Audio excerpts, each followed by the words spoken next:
like making assumptions based on something I could never. I guess you'd have to ask the actual creator of the anime what they meant by that, but that's what I would figure. Okay. Yeah. She's cute. Yes. Two real quick ones. Do you think Katsuragi would be able to survive in the world of Shimonetta? Like, Yes. Easily. Okay, and my second one is, what do you think is your absolute favorite outtake or bomb that was left in from the fairy tale outtakes? Oh, fairy tale. Oh, no bombs were left in. My bombs are a little too risque for that character. When I leave a bomb, it's definitely 18 and up. When we leave bombs, we try to shock each other to where they can't record their line, because then you get these funny flub ups. So that's what you're really trying to do, is just make that other person that you know is going to record next, not be able to do their stuff. So it's always something pretty horrible, and especially if I have a character like Wendy, I just go really lewd, because that's not for me. So that voice, it's like being lewd, and you're just like, my face is so cute, and what? So I let me see. I mean, to be PG about it, I not in that show, but in Mermaid Melody, Pitchy Pitchy Pitch, I left all these bombs of farts, so that whenever Greg would record, he'd be farting, but it would be like this love moment between people with the bubbles, and I'd be like, and then they would blush. Or anytime he's playing the piano, I was trying to make squirt farts. By the way, what I meant was if Katsuragi was in Shimonetta, she had the collar around where she wouldn't be able to do anything. Do you think she'd be able to survive? Ooh, that's true. No, I guess not, because she's a potty mouth. Plus, she's constantly groping everybody. I making those weird sounds. It was funny that you say Katsuragi from Senran Kagura. Yeah, from Senran Kagura, and that you said Shimonetta, because I feel because of Katsuragi, I got to be Orome in Shimonetta, because all of the noises I made when I was groping other women, the whole time I was the whole time. So then whenever they had this other character that's supposed to sound like that when they're doing the pencil, it was perfect. I think that's maybe the reason, because they were oh, you do really weird perverted sounds. But I swear I recorded half of that anime just going the whole time. Yes! Yay! That's such a good anime! Yeah.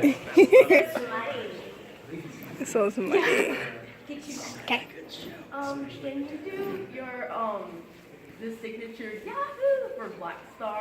Can I do, just because I have to work on Wednesday, and they'll be super upset because I'm already going to lose my voice, but can I do my favorite line instead? Mm-hmm. And those aren't my favorite, and it's not because they're not awesome, it's because my favorite lines are the ones that have a meaning that's really hilarious to me.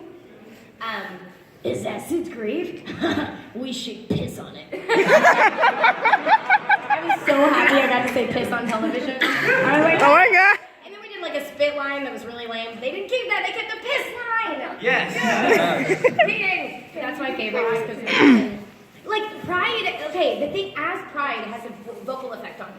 So I couldn't do that. I can do Celine Bradley, and that's why I love my dad, the end.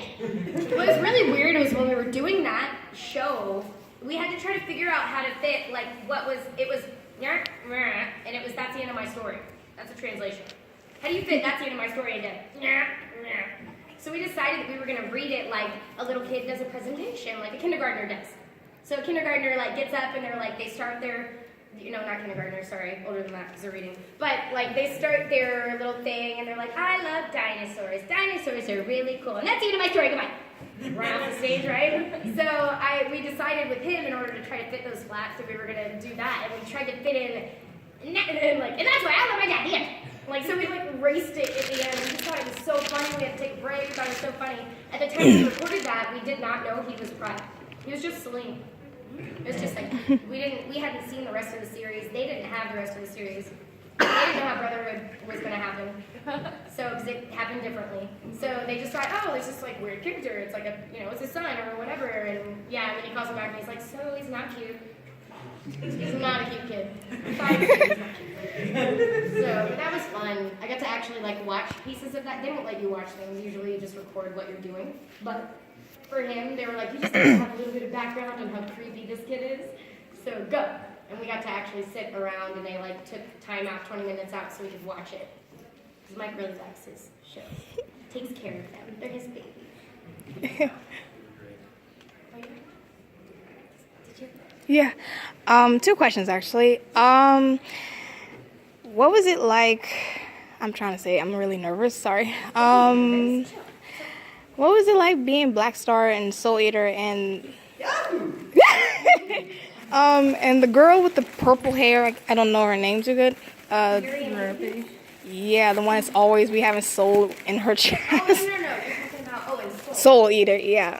The scene where You're talking about Leah's character. yeah, the one with when she says, "Did any boys want to take a bath with me? The water is warm," and the towel falls I off. feel like at that point, there's this point where she like stretches out and puts her elbow on his face, and that was an accidental sound that they kept. Just sounded really messed up. It's like that was an actual like accidental spit thing that happened, and they like kept it and put it in there.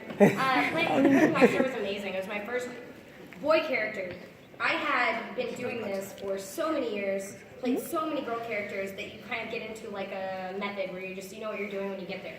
All of a sudden, I was playing something I'd never played before. I was nervous. I was excited. I felt a lot of pressure, and it was really good as an actor. That feeds you. So it was really great. But also, I was really worried about how it came out and if it sounded good. And it was my first boy character. And do I sound like a boy? I don't never play a boy. And when I auditioned, they attached Black Star at the bottom of the side. I auditioned in Houston in this guy's closet. This guy named Afshar. And at the time, he had a closet that he turned into a studio. And that's where I auditioned for Black Star. And he was like, they attached a boy to this. And I was like, no. And I was like, he has muscles. I don't play boys.